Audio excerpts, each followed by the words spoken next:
خۆشەویستانی کورسات نیوز سڵاوتان لەبێ لەگەڵ هاوکارانم بە یەکەوە پانۆرامای ئەم شەوتان پێشکەشەکەین. ئەم شەو نوێژخوێنانی یان موسڵمانانی جیهان و عێراق وەرێمی کوردستان دوانوێژی تەراویح دەکەن. سبەینێ تەواوکەری مانجی ڕەمەزانی پیرۆزە، هەرچەندە لە سەرەتاکەی لە ڕووی مەعیشەت و بژێوی ژیان و موچەوە بۆ خەڵکی کوردستان سەخت تێپەڕی، بەڵام سوپاس بۆ خوای گەورە لە دوجار دەرگایەکی ژیکەڵە کرایەوە بۆ ئەوەی هاوڵاتی و موچەخۆری هەرێمی کوردستان بتوانێت پێداویستەکانی جەژن دابین بکات. ئینشاڵڵا ڕۆژانی جەژنیش بەخێر و خۆشی تێدەپەڕێ. ئەوەی هەیە ئێستا قەیرانێک یان دەرگایەکی تری داخراو لە هەرێمی کوردستان هەیە کە کاریگەری بۆ داهاتووی هەرێمی کوردستان و بۆ سیستەمی سیاسی و بۆ پرۆسی دیموکراسی و بۆ هەموو ئەوانە هەیە کەویش کردنەوەی دەرگای یاخود دەرگای ئەنجامدانی هەڵبژاردنە. یەکێتی نیشتیمانی کوردستان تا ئەم ساتە سوورە لەسەر ئەنجامی هەڵبژاردن و ئەنجامدانی هەڵبژاردن لە وادەی دیاریکراوی خۆی. ئەوانەڵێن ئێمە ڕێز لە ئیرادە و بڕیاری سەرۆکشەرێمی کوردستان و کۆمیسیۆنی باڵای هەڵبژاردنەکان دەکەن. پارتی دموکراتی کوردستانیش تا ئێستا نێوەنگیرەکان سەرقاڵی ئەوەن قەنەعەتی پێ بکەن کە بە هەندێک تعدیلات و گۆڕانکاریەوە داخڵی هەڵبژاردن بێت. یەکێتی بەبێ پارتی دەچێت هەڵبژاردنەوە، ئەم واقعە قبول دەکرێت، یە پارتی دەهێڵێت سندوقەکانی دەنگدان بڕۆنە هەولێر و دهۆک ئەوەی کە هێزی سەربازی لە ژێر دەستدایە و ئەو ناوچانەی لە دەستدایە. حەقیقەتی ئەوەی کە پارتی تا ئێستا بەشداری هەڵبژاردن ناکات پەیوەندی بە قەزیەی کوردایەتی و بە دیزاینکردنەوەی کە خۆیان ئەڵێن یان بابەتەکە شتێکی ترە. لەگەڵ بەڕێز حاکم سابر ئەندامی سەرکردایەتی یەکێتی نیشتیمانی کوردستان لەسەر کۆی ئەو مەلەفانە گفتوگۆ دەکەین. بەڕێزیان هەم شارەزای هەڵبژاردن هەم یەکێکە لە قیادەکانی یەکێتی نیشتیمانی کوردستان لە هەولێری پایتەختەوە لەگەڵمانە بێت. حاکم ئەم کاتت باش، ئێوارەت باش، ینی ئەمەوێتەوە دەست پێ بکەین، ینی تا ئێستا جەدەلەکان بەو شێوەیە وەکو ئەوەی ئەم ئێوارەی کاگلشاد ئەنوەر نووسی بووی 50 هەڵبژار نەکرێ و 50 ناکرێ. بە چ ئاراستەیەکە ڕوا پرۆسەکە؟ زۆر سپاس بۆ جەنابتان، سپاس بۆ بینەرانتان. مانجی ڕەمەژان پیرۆز بێ لە هەموو موسڵمانان، بە تایبەتی موسڵمانانی کوردستان. ئینشاءڵڵا خوا نوێژ و تاعەتی هەموو لایە قبوڵ دەکا و ئینشاءڵڵا ئەم ڕەمەزانە وەکو جەنابەت فەرمووت نوێژ و ڕۆژووی هەموو لایە قبوڵ دەبێ، هەمی ڕەمەزانێک بۆ خێر و خۆشی بۆ هێنان کە موچەدرا بە هەموو فەرمانبەرانی کوردستان. ئەمەش یەکێک بوو لەوانەی کە وەکو خۆشیەک و وەکو ئەوەی کە خەڵک پێی دڵخۆش بوو. ئینشاءڵڵا جەژنیش هەر بە خۆشی و بە شادی تێدەپەڕێ بۆ هەموو خەڵکی کوردستان. دیارە خۆتان دەزانن انتخابات پرۆسەیەکی دێموکراتیە و لە دنیای ئێستادا حکم دەگەڕێتەوە بۆ گەل. ینی کە دەڵێن پرۆسەیەکی دێموکراتیە ینی حکومی گەل. حکمی گەل چۆن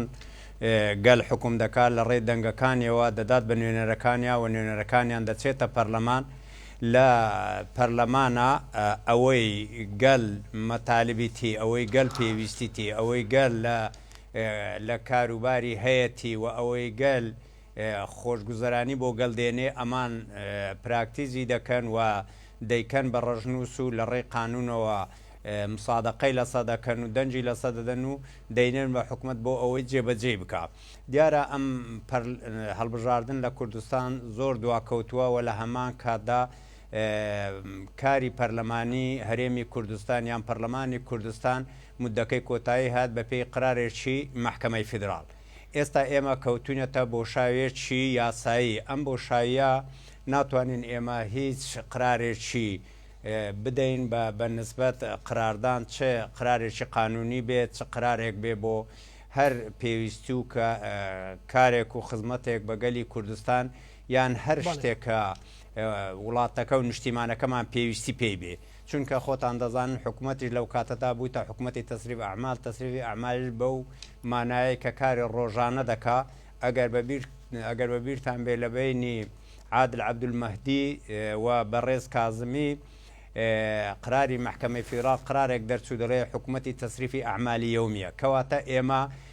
هەم وەختێکی زۆر هەستیارە هەمیش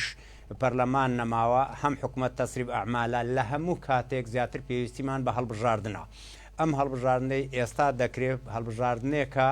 کە دەبێت هەمومان بە یەکەوە بە یەک دەنگ و وەکو پەنجە یەک دەست بچین بەرەو ئەوەی کە لە دەی شەش دیاری کراوە لەلایەن بەڕێز سەرۆکی هەرێمەوە کە بەڕێز سەرۆکی هەرێم ئەم کاتەی دیاری کردووە ئێمە ئیلتیزام بەو کاتەوە دەکەین و لە هەمان کاتدا هەست بە مەسئولیەت و هەست بەوە دەکەین کە کوردستان زۆر پێویستی بەوەیە کە هەڵبژاردنێک بکە بۆ ئەوەی ئەو دام و دەستگا شەرعیانەی جارێکی تری شەرعێتی خۆیان وەرگرنەوە لە جەماوەر و شەرعێتی خۆیان وەرگرنەوە لەگەڵ بێن دابنیشن تاکو بتوانین هەمومان بەیەکەوە ئەم قرارانەی دەیدەین و ئەم کارانەی دەیکەین و ئەو عیلاقاتانەی کە دروستی دەکەین و ئەو ئیتیفاقانەی کە دەیکەین چ لەگەڵ حکوومەتی عێراق بێ چ لە ڕێی حکوومەتی عێراق لەگە دەرەوەی حکوومەتی عێراق بێ هەمومان بتوانن قرارێکی ڕاست و دروست بێ ئێستا چونکە کارەکانی هەرێم بە گشتی وەستاوە چونکە نە پەرلەمان هەیە نە حکوومەتەکەشی بەڵێن حکوومەتی تەسریب ئەعمالە بە پێی قانون بۆیە دەبێت هەمومان هەوڵ بدەین کە لەم کاتە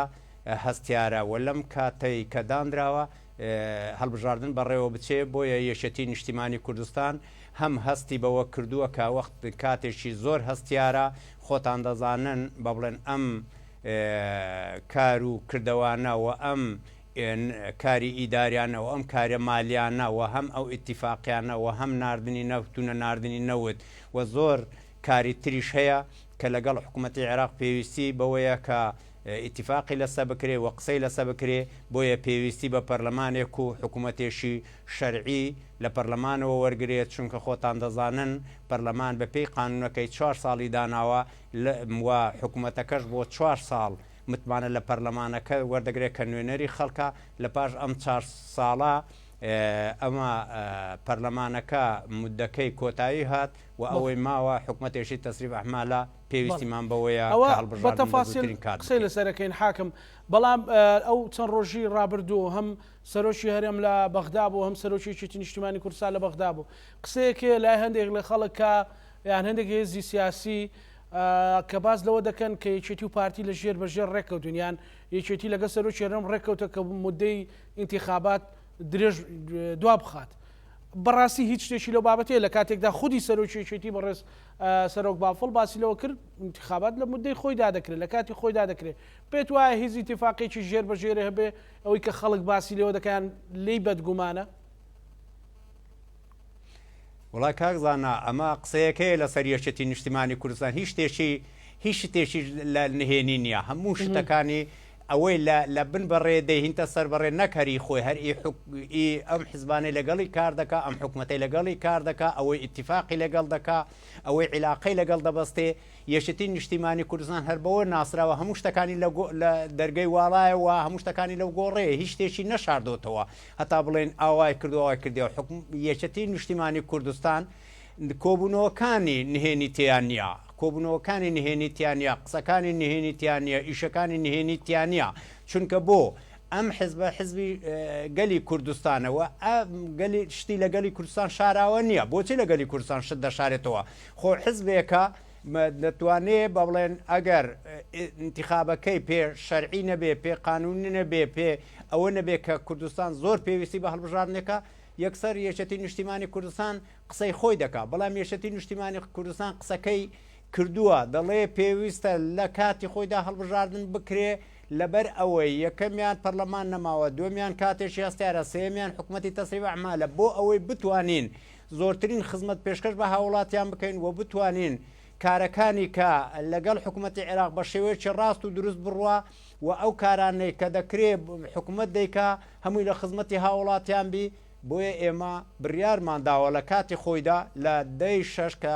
بەڕێز سەرۆکی هەرێم دیاری کردووە انتخابات پێمان باشە و انتخاباتیش دەکەین وە سوورین لەسەر ئەو مەوعیدە و خۆشمان ئامادە کردووە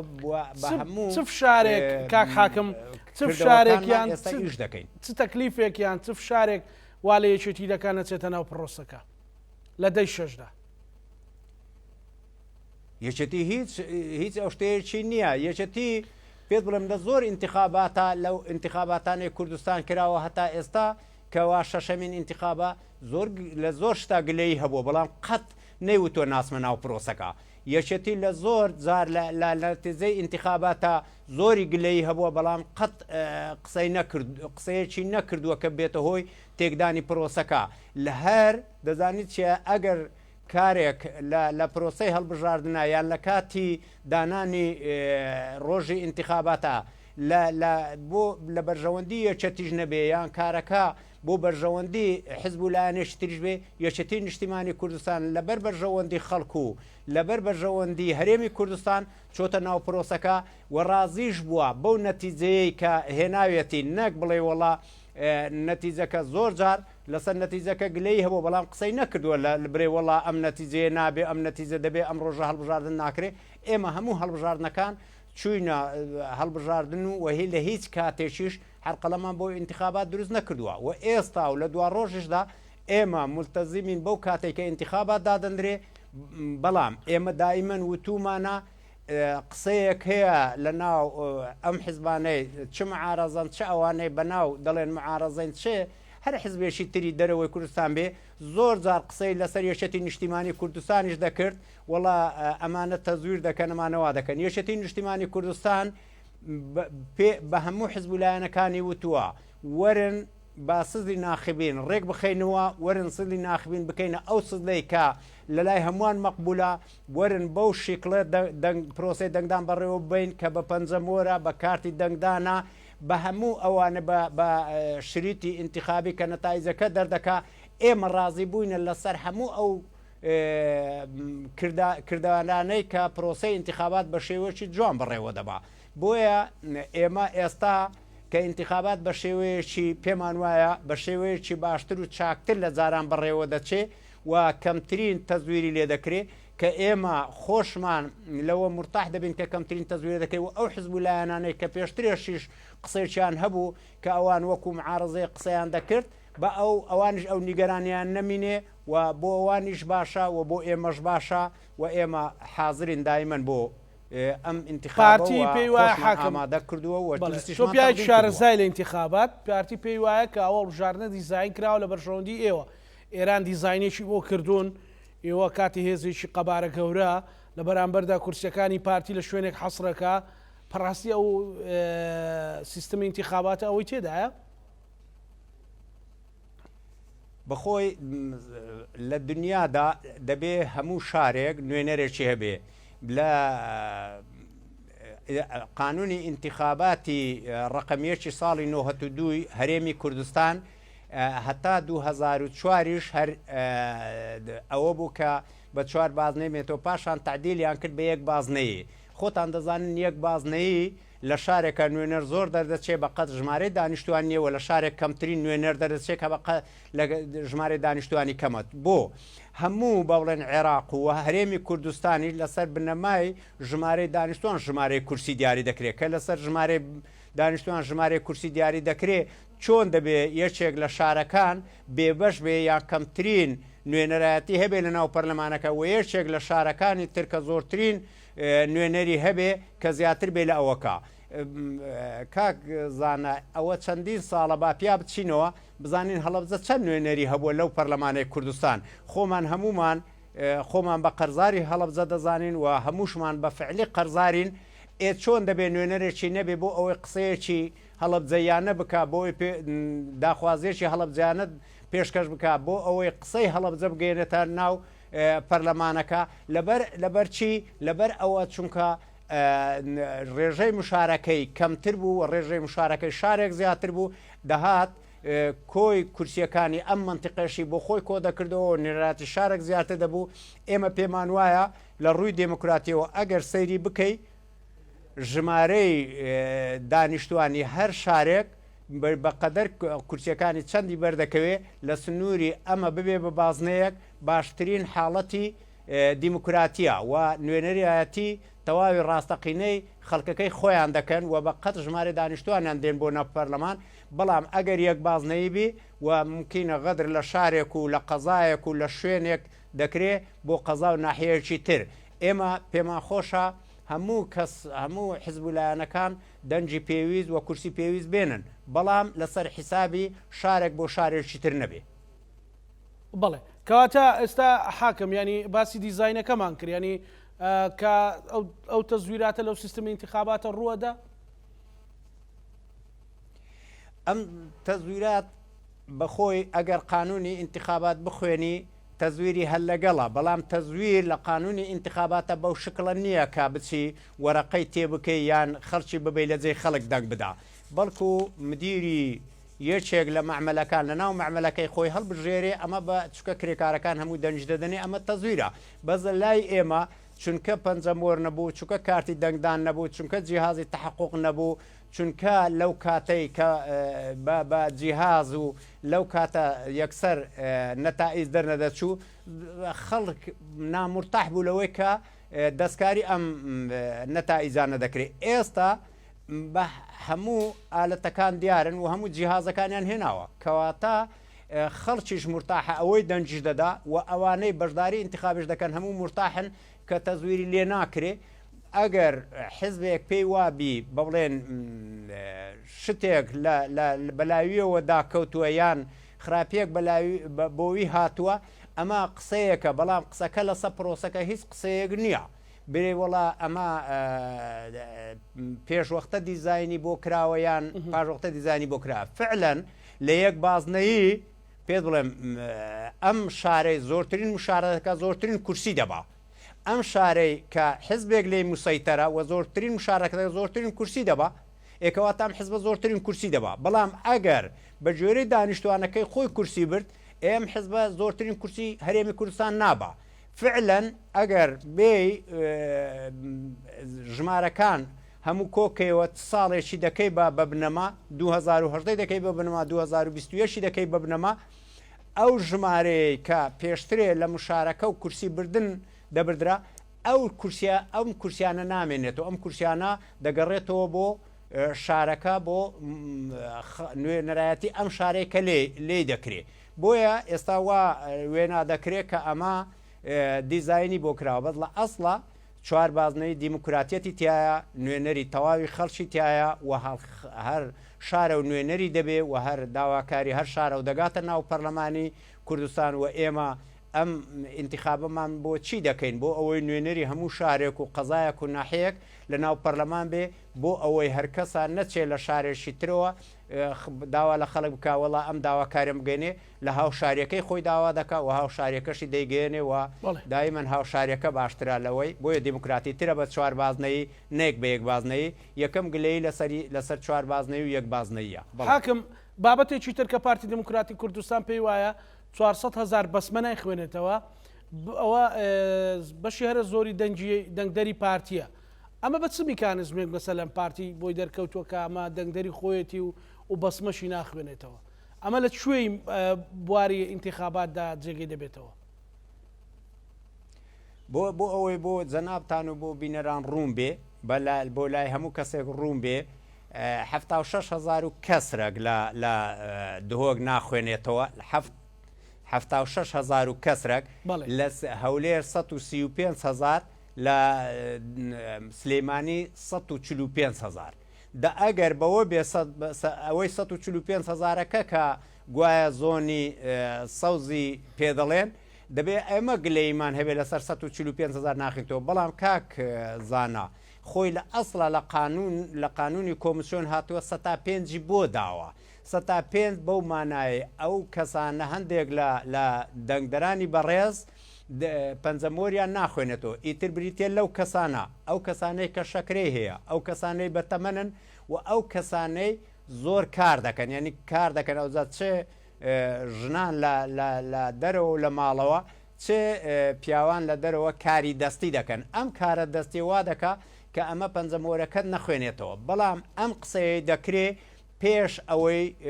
خۆتە زیرکردنەوە یانزارێشترش خەڵک بچێتەوە ئەم قسەیە ئەوها بووە کە 145,000 لە 145,000 کەسێک لە سلەیمانی پەنجەمۆری نەخینتەوە بەڵام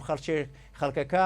هەموو چۆتەوە بۆ جارێشتر پەنجەمۆری بکاتەوە یەکجار زۆر خەڵکێکی یەکجار زۆر پەنجەمۆری دیسان کردوتەوە هەیە خوێندیتەوە هەیە دی دووبارە نەخوێندێتەوە بەڵام ئەگەر بە گلەیی بێ و ئەگەر بە قسە بێ و ئەگەر بە قسەی لەسەر دەنگ دەربێ دەبێ یەشەتی نیشتیمانی کوردستان یەکەم قسەی هەبێ چونکە بۆ ئەتۆ سەیری کە ئەگەر تەماشای موالیدی 2006 بکەیت لە 106,000 کەس لە هەرێم موالید 2006 دەزانی لە ملیۆنەک و 478,000 کەسرەی سلێمانی 37 بەبەرکەتووە دەزانی لە دهۆک لە 916,000 کەسرەی 29 بەرکەوتووە لە ملیۆنەک و 400 ئەوەندەی بەرکەوتووە دە ئێمە قسەشمان نەبوو بڵێنەوە بۆ زۆرتر بە بەروێ کەوتووە کەمتر بە بەروێ کەوتووە دە زۆرترین ئەوانەی بەسمەشی دەرنەچۆ بە بەر سلێمانی کەوتووە بەڵام کۆمسیۆن عیلاجی خۆی دەڵێ عیلاجی ئەم مەسەلەیەش دەکەم و ئەوانەی چوونە جارێشتریش پەنجەمۆریان کردوتەوە خەڵکێکن کە پەنجەمۆرەکەیان دەرچووە یعنی جارێشتی دەرچۆتەوە و خەڵچێک ماوەتەوە کە پەنجەمۆری دەرنەچووە بەڵام لە قانونا لە ئەوەل جارەوە بۆ 105 دانراوە چونکە خەڵکەیە پەنجەمۆری دەرناچێ بۆیە ئەمە نابێ ببێ بەو گرفتەی کە بڵێن وەڵا ئەوە و ئەم سزلەی کە پەنجەمۆری لێ دەرنەچووە 2021 انتخابی پێکراوە و 2023 انتخابی پێکراوە باشە بۆ لە 2021 هیچ قسەمان نەبوو بڵێ نەرێەوە پەنجەمۆریان بۆ دەرنەچوو بۆ پەنجەمۆریان دەرچوو خێرە لە 2024 هاتوینە سەر پەنجەمۆر و پەنجەمۆر دەرنەچوون خۆ پەنجەمۆر دەرنەچوون و پەنجەمۆر دەرچوون هیچ عیلاقەیەکی بە کۆمسیۆن و بە جیهازی کۆمسیۆن و بە سزی کۆمسیۆن نییە عیلاقەی بەوەیە کە پێکاتەی ئینسانەکە یان نەخۆشی شەکرەی هەیە یان تەمەنەکی زۆری هەیە یان ئیشی دەستی زۆر دەکا لەبەر ئەوەی پەنجەمۆری ناخوێنێتەوە ئەمە پەیوەندی بەوە نییە کە وەڵا ئەمە لەکوێ ناخوێنێتەوە یان کۆمسیۆنی پێ تاوانبار بکرێ یان کۆمسیۆن چکە ئەوانەی ئەو 135,000 کەسەی کە لە هەولێریان لە دهۆک کە پەنجەمۆرەکانیان ناخوێنێتەوە متأکید بە ئەوانەی لەسەر جیهازەکانن و ئەوانەی مەسوولی مەراکزی تەسجیلن ئێخۆ لە برادرانی پارتی لە هەموو یان زۆرتر لەو شارانە خۆ ئەوان پەنجەمۆرەکەیان تەسجیل کردووە خۆ نەبەغا هاتووە و نەکەسی لە بەغا هاتوێ بڵێ وەڵا ئەو نەحیزبێشی تر هاتووە و نەمەعارەزە تێیدا بەشداری کردووە بۆچی ئێستا گلەیی دەکەین کە لە 21 و 23 هیچ گلەیمان لەسەر هەمان سزل نەبوو و هەمان پەنجەمۆریشی لێ دەرنەدەچوو بەڵێ باش حقیقەتی بەشداری نەکردنی پارتی کامەیە لای ئێوە کە بۆتان معلوم بوو بێ ئێوە کۆبنەوەتان زۆر لەگەڵ پارتی کرد قەرار بوو یاساکە هەموو ئەرکەنەوە نەگەیشتە دەرەنجام بەڵام دوجارەوە ئەوەی کە ئێستا و خەڵکی کوردستان دەیزانێت لە ڕێگەی محکەمەی فیدراڵیەوە قەرارە دەرچووە بەڵام پارتی کەوتانەی هەیە و تا ئێستاش داخڵی ناو پرۆسەکە نەبووە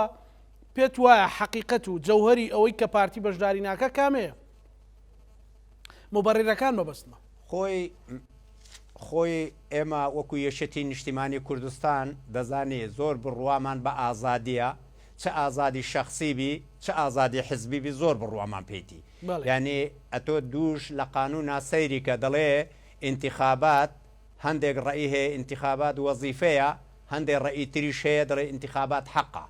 ئەو ئەوانەی دەڵێن انتخابات حەقا زۆرتر لەوانەی دەڵێن وەزیفەیە کەواتە کە انتخابات حەقا هەموو کەسێک حەقی خۆیەتی ئەم حەقی خۆی بەکاربێنیان بەکارنێنی بەلایەنە سیاسەکانیشەوە ئێمە هیچ قسەیەک و گلەیەکمان لە پارتی دیموکراتی کوردستان نییە چکە پارتی دیموکراتی کوردستان حڕە بۆ خۆی بەشداری دەکا یان بەشداری ناکا ئەمە ئازادی خۆیەتی و ئێمە هیچ حەقێکیان حیزب و لایەنێکی تر هیچ حەقێکی نییە بڵێ وەڵا ئەمە دەبی بەشداری بکەی و دەبی بەشداری نەکەی و بۆ بەشداری ناکەی چکە ئەمە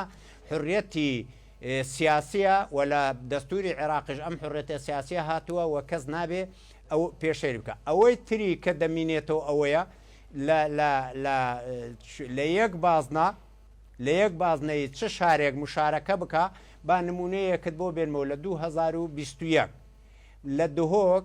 لە 87,000 کەسرەی 878,000 کەسرێک ژمارەی دەنگدەر 392 کەس بەشداری کردووە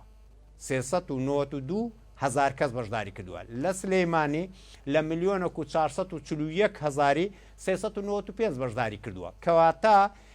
نسبەی مشارەکەی سلێمانی لەگەر نسبەی مشارەکەی دهۆک 3,000 فەرقە ئەم 3,000 کورسی ناگۆڕی کەواتە دهۆک و هەولێر دهۆک و سلێمانی هەندی یەک کورسی دەبن 41 کورسی سلەیمانی لەگەڵ 23 کورسی 25 کورسی دهۆ کۆکەوە 66 دەکات ئەم 600 داخلی تەقسیمی کەەوە دوو دەکات 33 دەکات دهۆک 33 کورسی دەبا سلەیمانیش 33 کەواتە ئەم هەشت کورسیەی کە پێشتر بۆ بەهۆی زیادەی نسبێ مشارەکەەوە بۆ دهۆک دەچوو گەڕاوەتەوە بۆ سلەیمانی ممکنە لەو تەحلیل و لەو شتانە تەرحوز ئەوانە پێیان وابی ئەمە دەنگ کەم دەکا وەڵی ئێمە چەندین ئینتیخابمان کردێ دەنگمان زۆری کردێ دەنگمان کەمی کردووە قەت ڕۆژێک لەسەر ئەوە نەماوتەوەڵا دەنجی ئێمە کەمی کردووە بەشداری ئینتیخابات ناکەین دەنجی ئێمە کەمی کردووە وەڵا ئێمە مساعدەقە ناکەین لەسەر ئەوەی ئینتیخابات چونکە ئەگەر بڕوات بە پرۆسی دیموکراتیە بی دەبی پڕوات بەوەبی کە دەنگ و کورسیت کەم دەکا و دەنگ و کورسیش زیاد دەکا چونکە ئەگەر ئەتۆ پێشترێ بزانی براوەی یەکەمی ئێ باشە ئەو ئینتیخابە بۆ دەکرێت ئەی خەڵکی بۆ ئەزێدەین بۆ ئەو هەموو مەسرەفە مالیە لێ دەکەین بۆ ئەو هەموو خەڵکە ئەو هەموو ببرێن کارە ئینتیخابیە دەکەین بۆ ئەوەندە کۆمسیۆن هیلاک دەکەین دەبێ هەمومان بڕوامان بەوە بێ ئەگەر دەنجشمان کەم بکە ئەمە پرۆسەیەکی دیموکراتیە ئەوەی جوانیەکەی لەوەیە کە دەنگت کەمکە پێی ڕازیبی نەک جوانیەکەی لەوەیە کە دەنگت یەکەم بی پێی ڕازیبی یان زیاد بی پێی ڕازیبی ئەوە لە پرۆسی دموکراتی ئەوە تێگەیشتن لە پرۆسی دموکراتی کاتێک کە دەنگ و کورسیت کەم بکە تۆ ڕازی پێی و لە کاتێک کە دەنگ و کورسیت زیاد بکە ئەمە هەر خۆی لە خۆیدا تۆ براوەی پێی ڕازی دەبی بۆیە پێشوەختە قسەکردن لەسەری برێ وەڵام من کورسیم زیاد دەکە بەهۆی تەحلیلەوە یان دەنگم کەم دەکا بەهۆی تەحلیلەوە یان دەنگم زیاد دەکە بەهۆی تەحلیلەوە ئەمانە مبەڕیر نین و ئەمانە ئەو مبەڕیرە نین کە بکشینەوە لە ئینتیخابات یان ئینتیخابات نەکەین یان عەرقەلە بۆ ئینتیخابات دروستکەین ئەمە خاڵە جەوەریەکەی خاڵی ترچی هەیە حاکم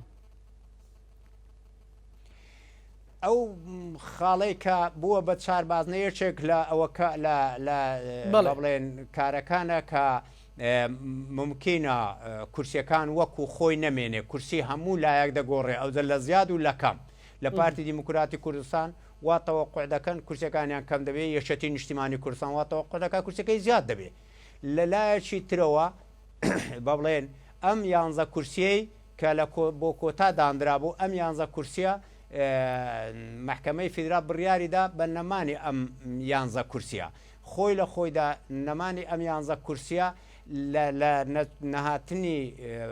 برادرانی پارتی بۆ بەشداریکردن لە ئینتیخابات لەوە دەری دەخات ئەم 11 کورسیە 11 کورسی پارتی دیموکراتی کوردستان یان حزبێکی کوردی بووینە ئەجینا ئەوان دەبێ خۆیان لەسەر خۆیان بەجوابێن و خۆیان کاری خۆیان بکەن و ئیشی خۆیان بکەن ئێمە لە زوێکەوە با بڵێن ئەم قسەیەمان کردووە و ئەممان کردووە و ئەم ژمارەیەکە بۆ کۆتاش دانرا لەسەر قسەی جەنابی مامجەلال دانراوە و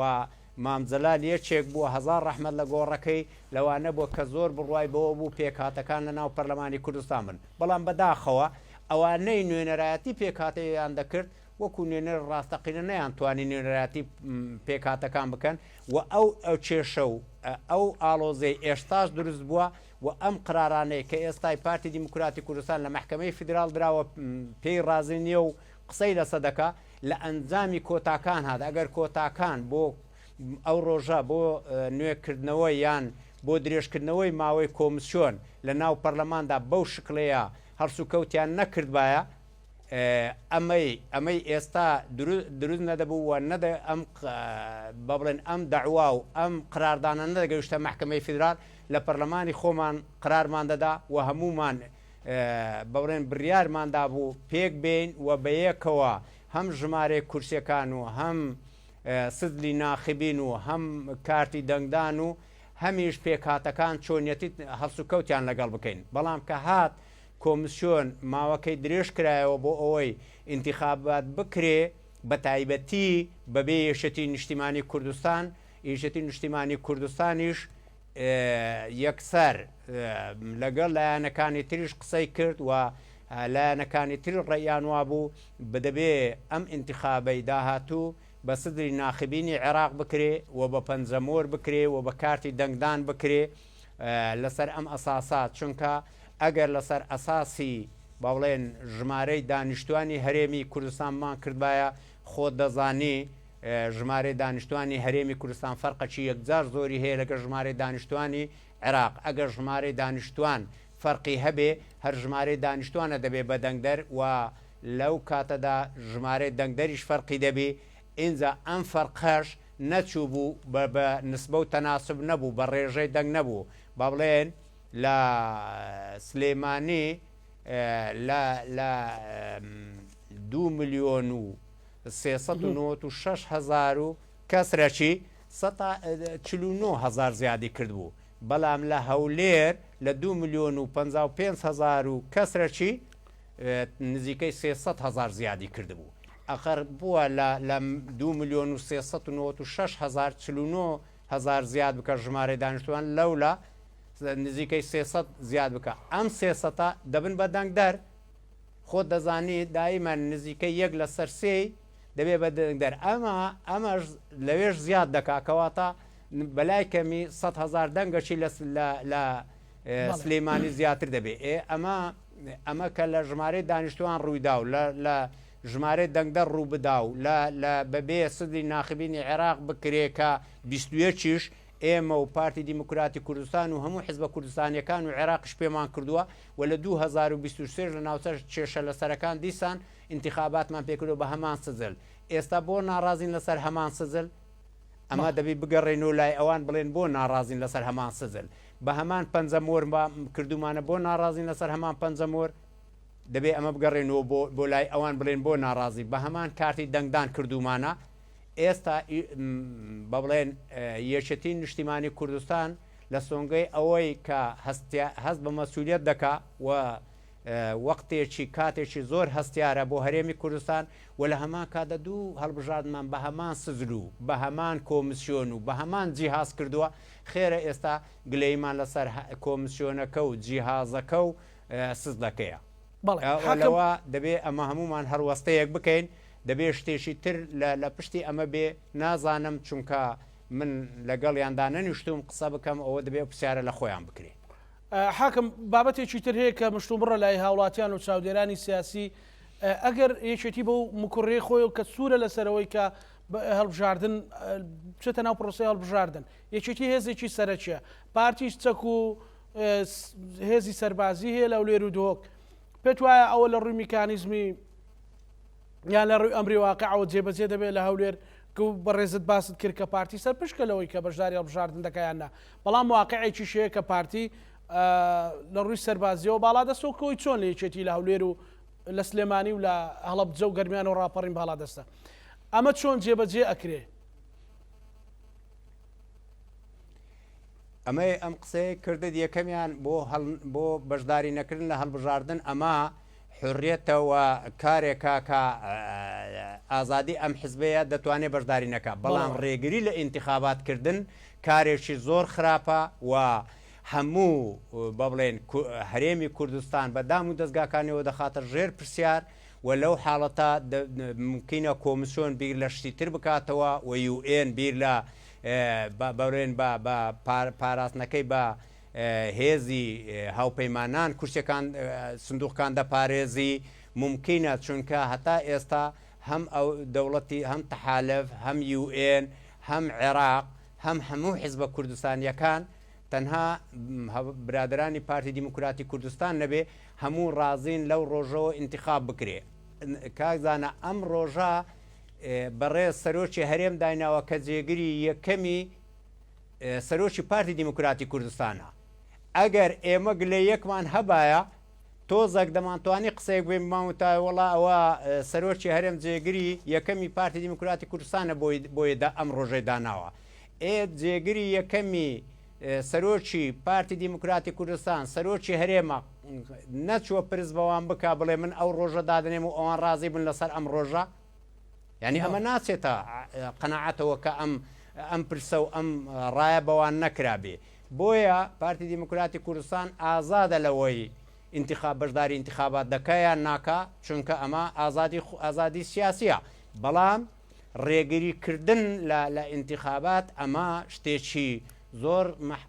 خراپە و مەحاڵە بۆی بکرێ و ناکرێ ئەمە بەشداری بڵێ وەڵام من ڕێگری دەکەم چونکە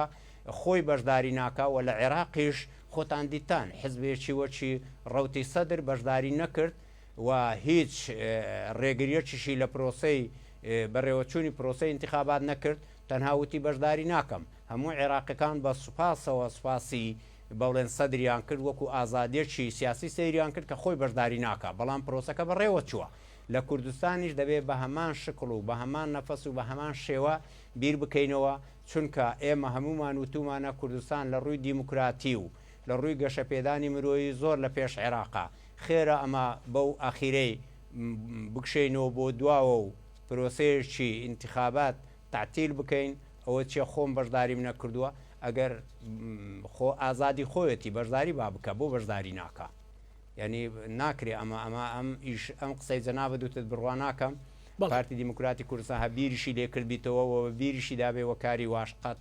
بڕوا ناکەم بکە باش ئێستا قسەیەکی تر هەیە کە یۆنامی سەرقاڵی ئەوە بێکە لەو 100 کورسی هەیە